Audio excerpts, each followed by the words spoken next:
No. All right. What's up, everyone? Welcome to TOL Talk of Life podcast 2024. This is our first podcast, or our first. Yeah. Are we doing this together now? If you wish, I'll do it with you. Yeah. How are you? I'm game. As you know, Dooley and Sophia here. How are you? Right. Good. It's a new year.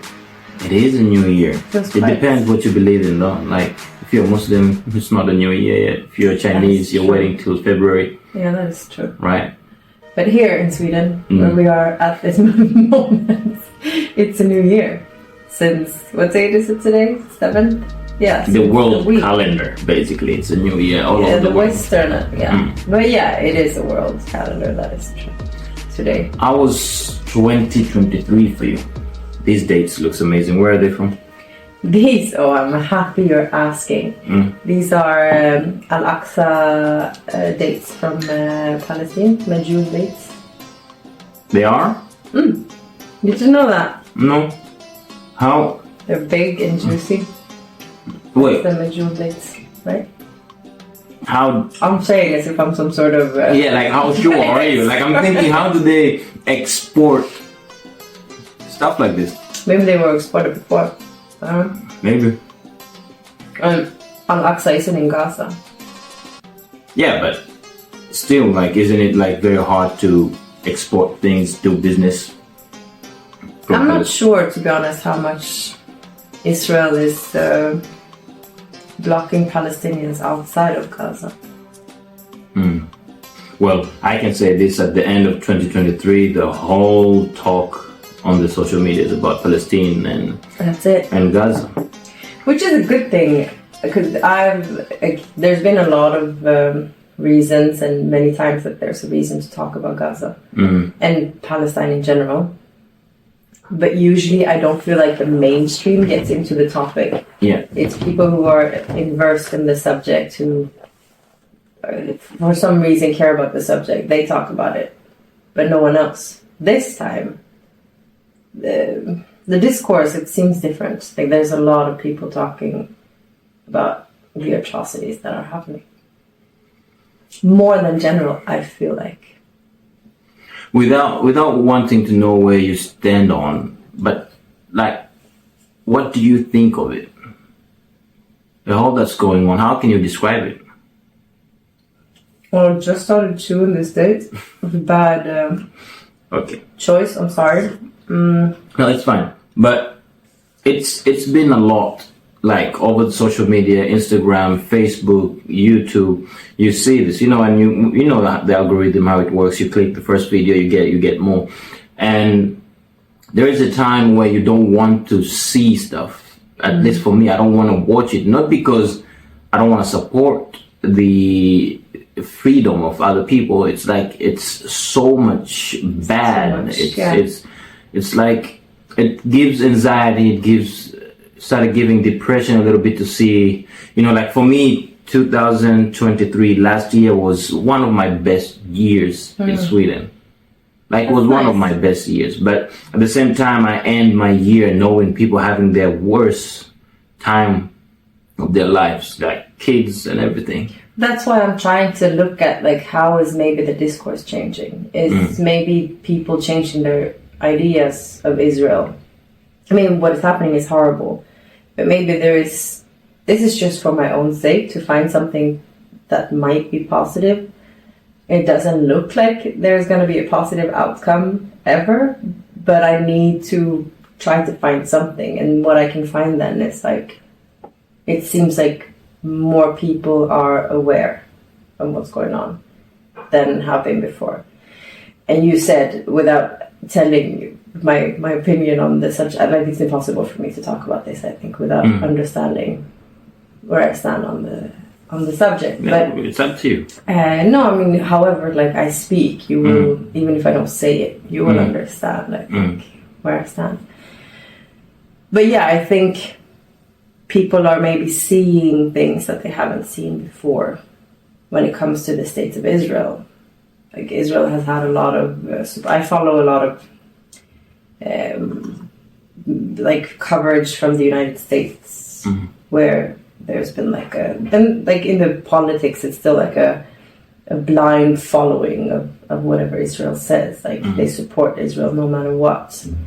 But it seems like the people is changing their views a little bit. And that because now it's different. Like I remember when Iraqi war was, when was it? Like 2004, 2005, 6? Yeah. That was happening. There was no like Instagram, there was no YouTube the way we find, like even Google was there, but it wasn't like now. So there was no someone personally having an account to post what's going on there. So only thing I saw, only thing I heard was from CNN, BBC, and and now you can see people in Gaza posting this stuff. How can you deny that?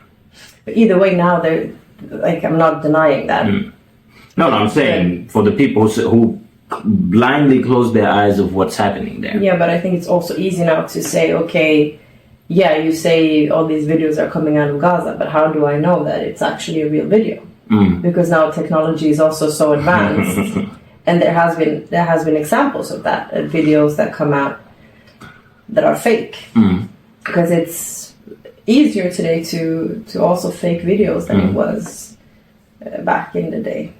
I also feel like if the companies really wants to take the fake videos out and the real videos out, it's pretty easy because the GPS, the app you use, if you're gonna use an app to edit either on your phone or on your computer, they can track that.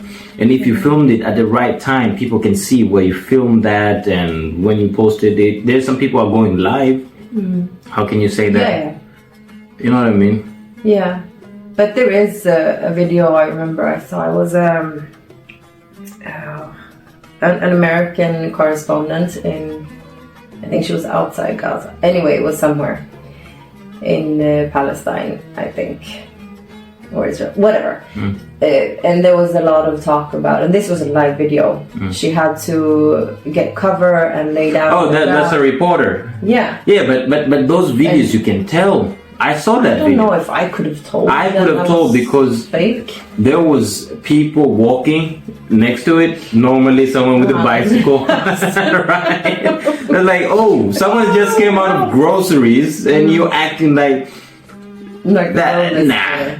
Nah. And that was not only that. There was another video that went viral where the Israeli government said, "Oh, this is where the Hamas, in the hospital where we bombed, this is where the tunnel they go." And then it's like a drone going into the tunnel, and when it's in the tunnel, it's not a drone anymore, someone with a camera going like this. It's like a lot of things you can Maybe they're very good at editing. Yeah. They have a lot of clips, they're just making a good video. Do you know what I just think about?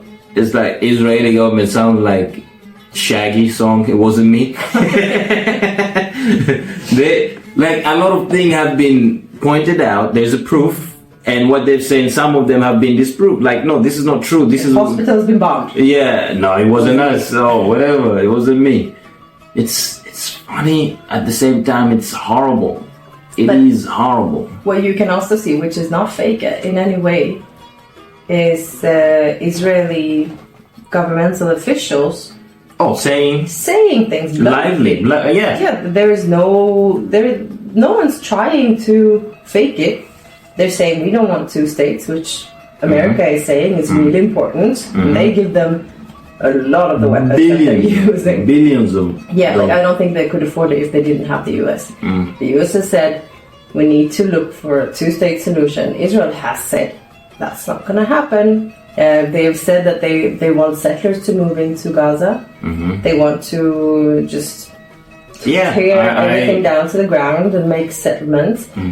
They're saying the things that... Even the army, I saw one army guy was like, "Oh, today I didn't get to kill any children, maybe one 13-year-old girl, but I want to kill more kids." And I looked at that, and if there is any videos from the Palestinians for the Hamas, like, we could have seen if there's proof. Like, they're saying it live, what they want to do, how they want to do. Almost bragging. This one army went to the beach of Gaza and like, "Look, all the buildings are down. And then some other politicians say, "I want to make it all the house into a sand." It's like, yeah, they want their settlers to see the view of the beach. Also, they've said. So they want, because Gaza has part of it is by the beach. So they want to tear all the houses down. So the settlers, which are illegal settlers, mind you, like this is according to international law, it's not legal to do what they're doing. It doesn't have to be international law, even in if you think in humanity ways. But it's like not right. also law, which is what we usually, and no one's doing anything. But they've been saying like we want our settlers to have a nice view of the beach. Like it's so like I get chills thinking about how you can say something so inhumane. Like people are dying, they are forced to flee their homes, and like there's been Palestinian refugees for generations.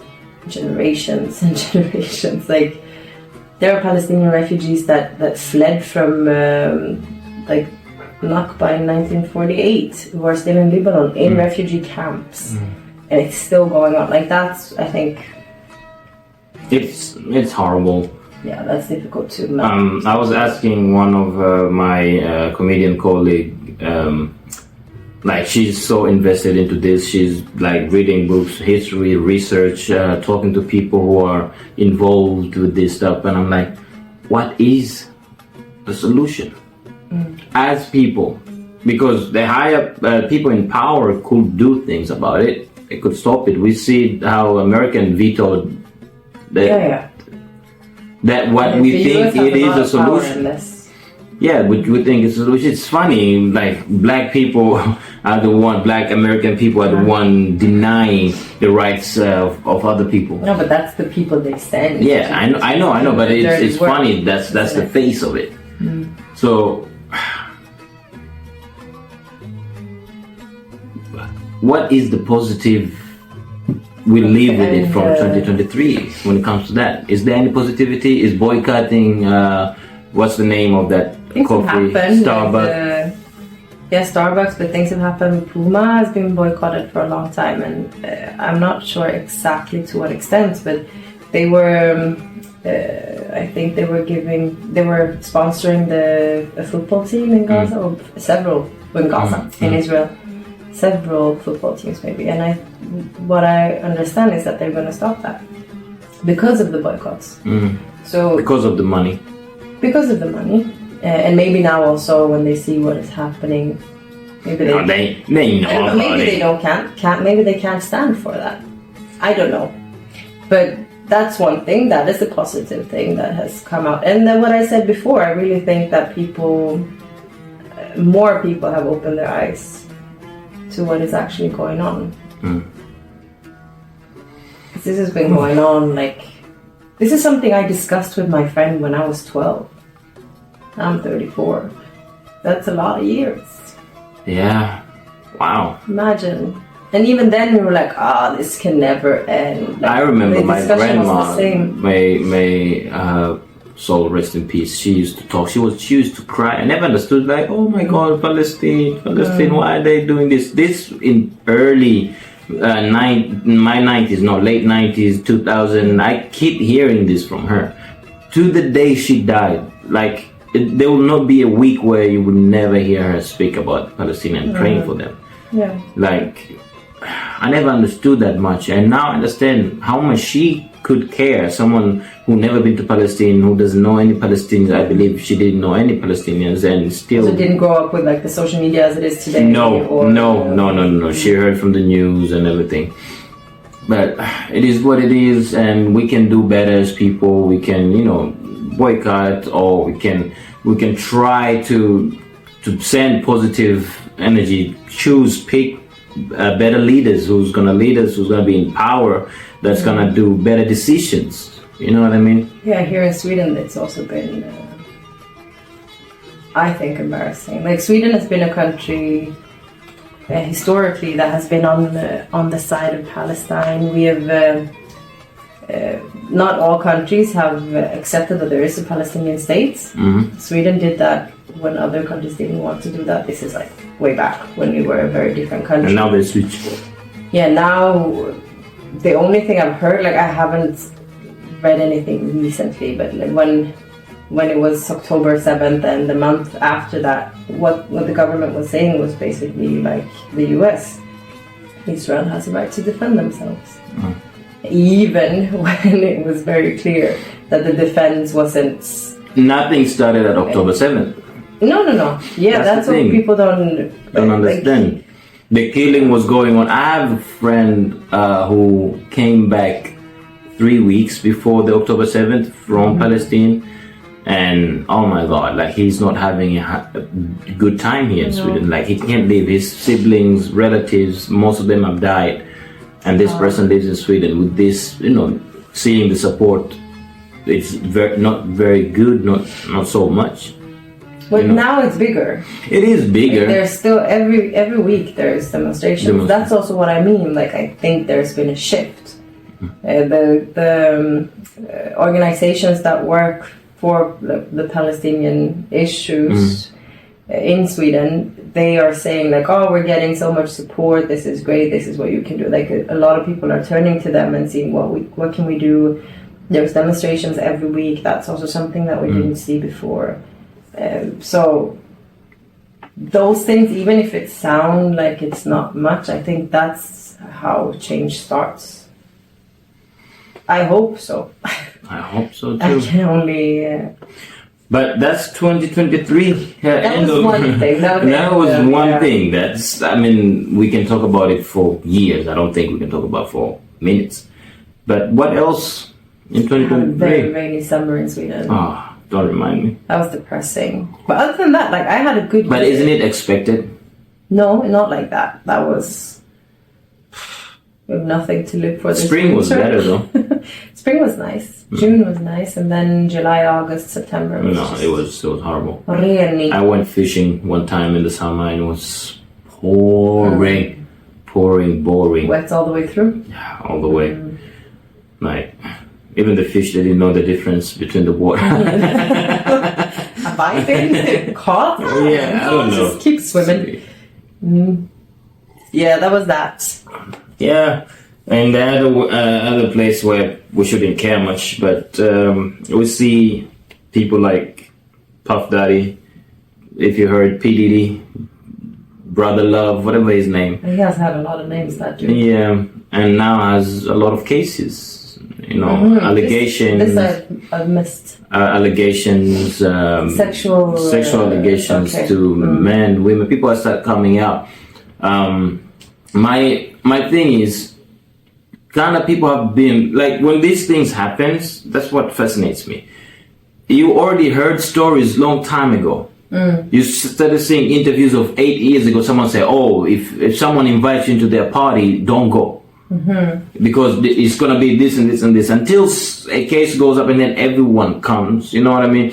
And then I heard one person say, which was correctly, there's people who used to work with him. They're saying, "Oh, I remember when someone will use pity because that's the case I heard. Oh, he would tell us, stay away from those drinks. Don't drink. Those are for the girls. We're trying drugs or whatever." And they never say nothing until now. So if anything happens to those people, you should also be accountable for that. Like for not saying anything, for not protecting people. This is sort of my point with Palestine, to be honest. Like I see a shift in how people think about the conflict, and maybe it's the same thing. People have shifted in what they think about certain things. Yeah, like the but this is a little bit different. This is a little bit different. If you tell me I want to kill someone, let's say, bring me a gun, and I didn't kill, but I brought you a gun. I know, but I brought you the drugs. So am I not a part of the problem? It's still wrong then and now. Yeah, I know. Definitely. But I'm just saying maybe it's easier to talk about it now because... It is. I understand that part. But my difference is these people were in there. So, for example, if I'm a leader in Palestine, but I'm not saying anything, but we are from other places. We're from different countries. We hear it and we are manipulated with what we hear. So we might not hear. But you were right there when these things are happening. You were right there. So that means you're in a different position. And that's the thing. Like, for example, I want to get into show business because I do stand up. I want to, go farther with my talent and be performing different places. If I get to play in some small parts in the movies, whatever. I'm hoping, I'm working towards that situation, but like hearing these kind of stuff for example, there's another interview came out, in the beginning of this year with Cat Williams. He's a comedian talking about, he was actually answering most of other comedians who criticize him or have said something about him, and some of them that caught fire from him. And he was saying this stuff, and you can see the internet in America especially blown, like either you hate him, either you like him, or you like him, like someone is trying to defend him, someone's trying, saying how horrible he is. So he provoked a lot of people. Yeah. But that, I see all of that, and I'm like, I'm trying to learn. I don't know what's coming up for me, but I'm trying to learn, this is how the business is going, this is how it is. When someone comes and says something that either provoke someone into that, some people into that extent, it's like, okay, what's going on? There is an issue, because if there isn't an issue, it wouldn't have been that big. Because if someone lies all the way, if Cat Williams was such a liar, we will see it. But there's a lot of support, and they say how nice he is on the other side, and there's the other people like how lazy or how horrible, blah, blah. I'm not picking side or anything, but for me, seeing that and how the internet now, we can get these informations. When I was growing up, if something like that happened, like when 50 Cent got shot, I think after a month, that's when we got the magazine back at home. Like, 50 Cent got shot. Like, who is 50 Cent? It was all over the magazine. I wouldn't have known. And it wouldn't be much, because the only way you can engage yourself is through paper or TV. But now you can be on comment and you can answer back. And then you can hear these people's perspective differently. You can troll. So, which seems to be a great activity for a lot of people. Which I don't understand either, but isn't that?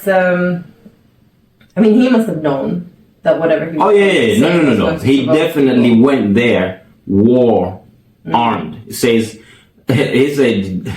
I remember he told the guy, Shannon, like, why would you let people lie here? I'm here to make a record straight. Whatever. But saying that, I wanted to say my 2023. Year journey with my comedy has been up and down, but it's all positive to me. That's what I was going to ask you, actually. How would you describe your 2023? Because you started comedy 2022. Yeah. In the summer, right?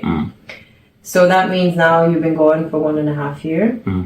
And how do you think the last year had been, like, the comedy journey? You also not started early last year. You did your first hosting? No, your first special own show. Oh yeah, I did my own show. I wanted to do my own show. The only reason I did my own show is because people say if you just started and you're like 6 months in, you shouldn't do that. I'm like, okay. Who the fuck are you to tell me that? I'm doing it. Yeah, that's right. And I had the best experience. Doing that, I had the best, How would you learn if you didn't do it? Yeah, someone told me it should at least be 2 years, do something. I'm like, I'm gonna do my own show, and I'm gonna do 40 minutes. I did 40 minutes. The whole show was great, but my performance was to me. But I don't agree. I was there. I know, but for me, because I know now how better I am, because when I look at those jokes, I'm like, ooh, I can do better. But wasn't that also maybe a little bit new jokes? That's what I'm like. No. Them, you twerk them. It's experience. It's experience. It's like the first time I hosted. It's different than when I'm hosting now. It's just experience. So now when I look at myself. It's like when you learn how to sing, and when you start singing, you're like, oh my god, I'm good. I'm getting better. And then when you're very good and you hear yourself like, oh my god, I had a voice like a frog. It's like the better the better you are, the worse you feel you are, because you know how much better you could. I'm what are you trying to say? There, but I'm not. You had it. You almost had it. I'm onto something. But but the show, I didn't watch the videos for at least 3 months because I thought it was bad. I think even longer. Longer? No, I watched one bit, and when I watched, but after 8 months, I watched one part that was I'm like, oh, people were laughing. I was just into my head, but I see there's a lot of pauses. There was a lot of pauses, I believe. But did you pause in the audience? Yeah, it's like a lot of silence parts where that's what I'm not comfortable. And when they laughed, they laughed. But I'm saying that to say, when I say my journey was ups and downs, it's not even when it comes to performances. My performances, I've always tried to give 100%. You remember one day me and you drove 2 hours just to go and do 5 minutes set. That was recently, so yeah. Yeah, so it's not that for me. It's connecting to people. The scene in Göteborg or in Sweden when it comes to comedy, which is expected. There's people who either like you or they don't. Yeah, that's and not because of your style, not because of your comedy. It's just some people come with excuses. One person told me, "Oh, my audience hasn't considered or asked me about English-speaking comedians." In my head, have you asked them? Is it a problem if I perform? You know, it's like there's other excuses.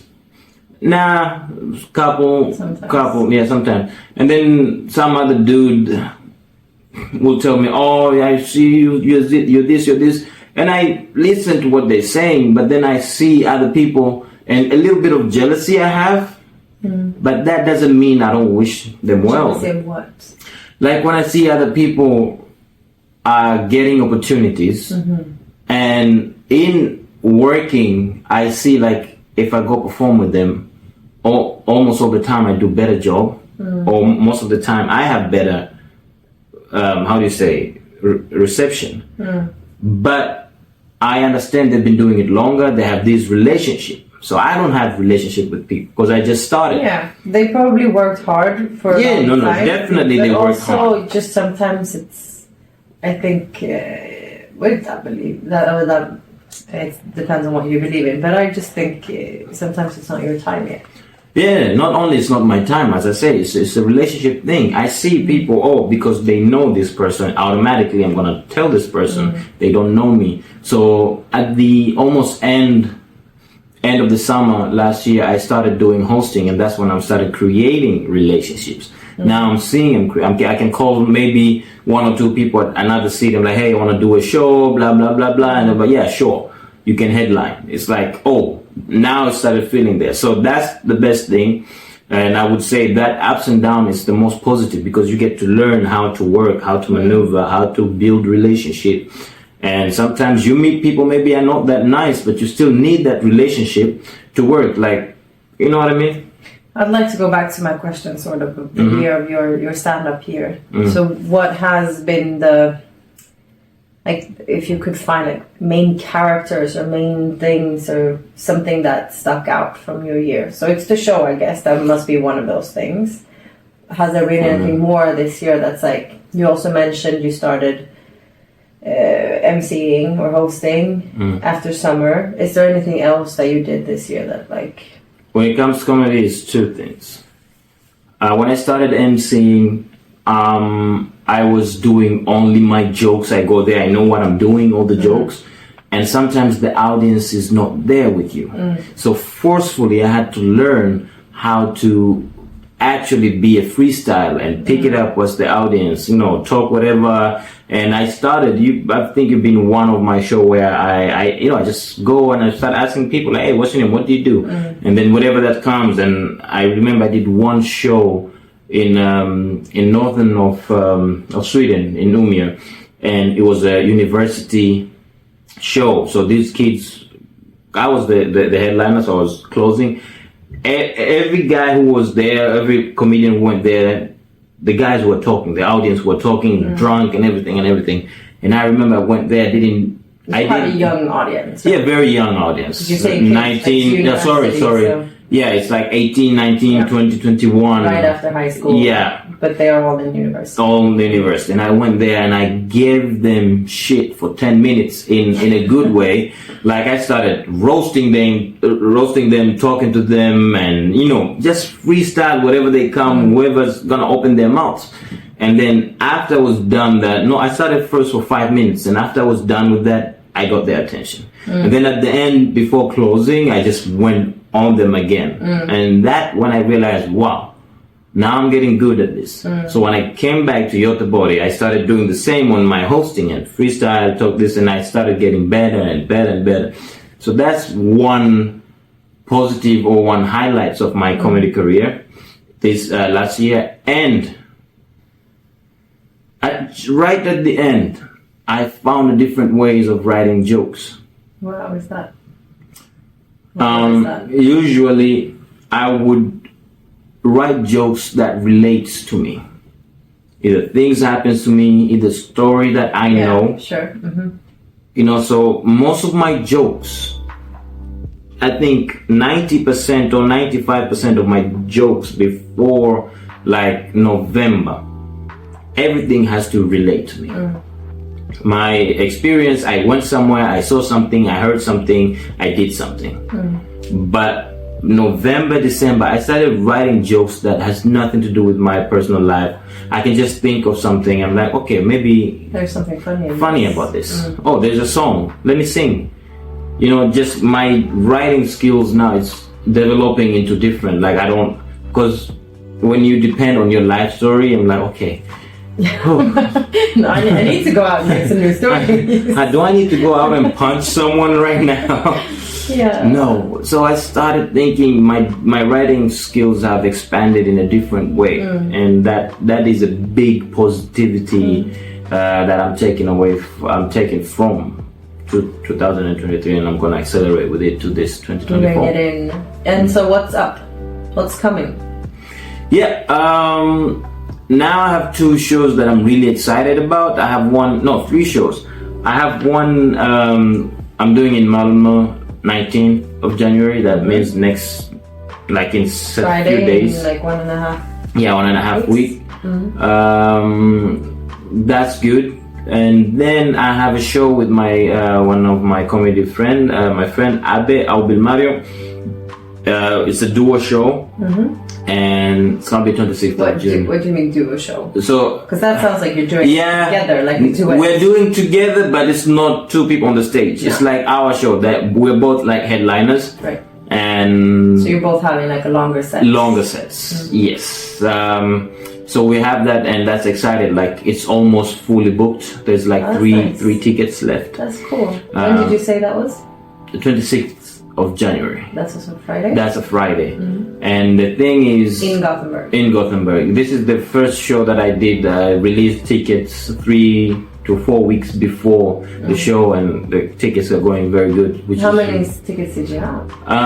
We have 80 seats. Wow. We could put hundreds, but we want some seats with tables, and 80 seats. And of course, they're gonna be, after we sell the tickets, people might come there, but they will have to compromise on being at the back and stand and stuff like that.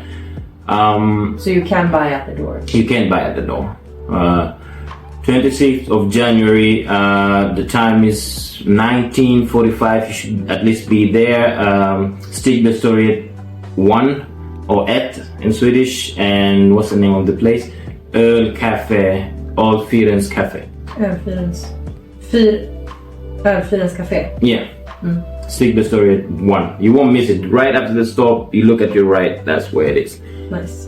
And then at the end of February, I'm starting a tour that I'm doing with this other comedian, Sofia Stigson. Oh, cool. And we're trying to get dates different places, but we have 1 Malmö and we have 2 in Gothenburg.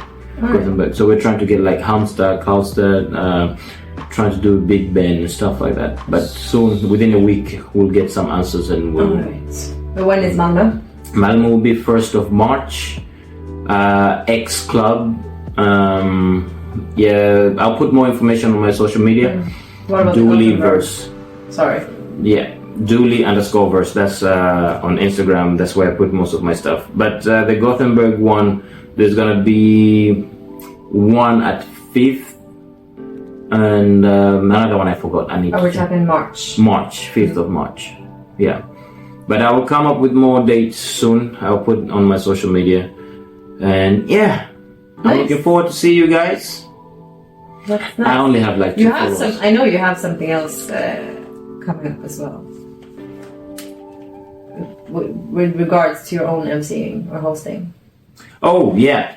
Yeah. Thank you for reminding me. It's nice to have people who are good at it. Yeah, I have a new club called Rafiki Stand Up. What does Rafiki mean? It's very hard to talk when you chew I it. told you. That's what I said. They're so nice and juicy. So Thank you, Yeah. Palestine. Palestine, whatever you say, Palestine. Palestine. yeah. No, but I'm opening a new club called Rafiki Stand-Up Comedy. Rafiki is a Swahili word from my language, which means friend. Right. So friend comedy club, if you put it in English, compis. Compass. It doesn't sound as nice. No. Either Rafiki. English or Swedish, to be honest. No, even English Sounds- doesn't. No, that's what I mean. Like, sounds better in Swedish. Rafiki Stand-Up Comedy. It's at Old Corner SKF, right in Gamla Stan area, and it will be every other Monday starting 15th of January. That's our first day and opening date, and be there 19:45, and it's an open mic, and then the next date will be 29th of January. So every other Monday. So first Monday, and then you skip one Monday, another Monday. So it should And be it's free.